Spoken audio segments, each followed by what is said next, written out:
Hello guys, welcome back to Basics of Mechatronics class. Yeah, in this session, I would like to show you how to program an Arduino in general way. Yeah, our focus is not about how to make the code. Yeah, but what we are focused on is about how to utilize an Arduino on our mechatronic system.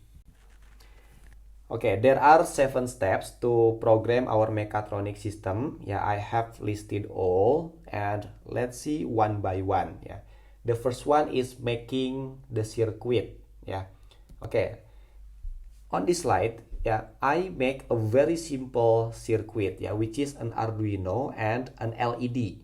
Yeah, the LED is connected to the ground and pin out number 13.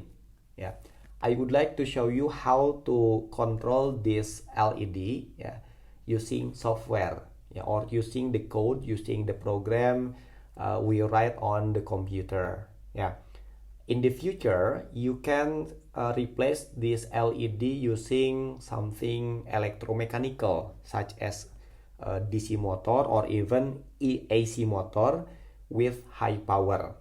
Yeah, but now since our focus is how to utilize an Arduino, what I use is just an LED and a resistor. Yeah, the resistor, yeah, is installed for limiting current purpose. Yeah, an LED normally accepts current up to 25 milliampere.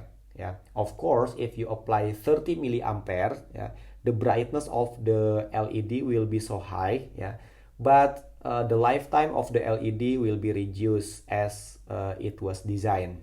Yeah, so please make sure that the electrical current flown on the LED is around, let's say, 20 milliampere. Yeah. Okay, the way you calculate the ampere or the current, yeah, is, yeah, you assume that the maximum voltage here is 5. Yeah, this is 5 volts. Yeah, and then there is a voltage drop between anode and cathode. Yeah, so the net voltage, yeah, across the resistor is 5 minus 0.7. It's going to be 4.3 volts. Yeah. So if you want to expect the maximum current is around 20 milliamperes, yeah, you will be able to calculate the amount of resistor required here. Yeah, suppose that the voltage is 4.3, and then the current you expect is, let's say, 20 milliamperes, and then the resistance is voltage divided by the ampere, yeah, or the current. Number 2 is connecting the Arduino and the PC. Yeah, so you need to find USB connector, yeah, USB cable. Alternatively, in the future, I would like to show you how to communicate this using Bluetooth or Wi-Fi. Number 3 is downloading and installing the latest version of Arduino IDE. Yeah, you can find your own on the www.arduino.cc. Number 4 is yeah, it's still number 3. Here I'm introducing you the environment of the software. Yeah. Okay. At least, yeah, I show you here there is a coding area. Yeah, the white block is the area on which we can write the code, yeah, or the program. There is a compile button. Yeah, compile button is useful to help us checking whether our program is correct already or not. Yeah, if there are some mistakes, yeah, there will be some message, yeah, shown here on the debugging console. Yeah, so we can easily find which line or which part of programming is incorrect. The next part is uploading button. Yeah, some people call this as download button. Yeah, it depends on the point of view. If we are using Arduino point of view, yeah, it is download button because the Arduino download the program from our computer. Yeah, most people say this as call this as download button. Yeah, because they use Arduino point of view. Yeah, if we are using laptop or computer point of view, yeah, this is uploading button, which means that I'm uploading the data or the program from the computer to the Arduino. Yeah, and then there is a button dedicated for opening serial monitor. Yeah, in the future, sometimes we need to monitor online.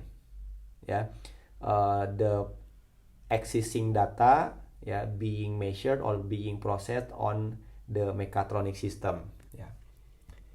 Number 4 is writing the code. Yeah. Okay, I would like to tell you this later on. Yeah. Because now I'm telling you about the procedure.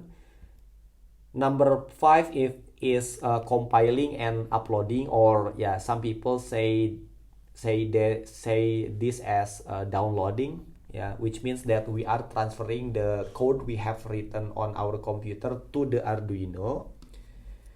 Number 6 is disconnecting the Arduino from PC. Yeah, okay, this is important because some of my students, yeah, didn't know that the Arduino manages to perform the task, yeah, the control task independently without computer. Yeah, so that's why here I'm telling you that once you complete the uploading or the downloading process, you can disconnect your Arduino from the PC, and then you can run this system independently without any help from the computer. Of course, if you want to run this, yeah, if you want to blinking the LED based on the program, you need to run it using external power supply. Yeah, previously we connected this one, yeah, to the computer using a USB cable carrying out a delivering 5 volts of voltage. Yeah. But of course, since we have disconnected this from the computer, we need another power source. So what you do is that you have to connect this this port or this terminal, yeah, to a battery, yeah, ranging from 7 to 12. That's all my presentation, and see you again in the next session. Thank you very much.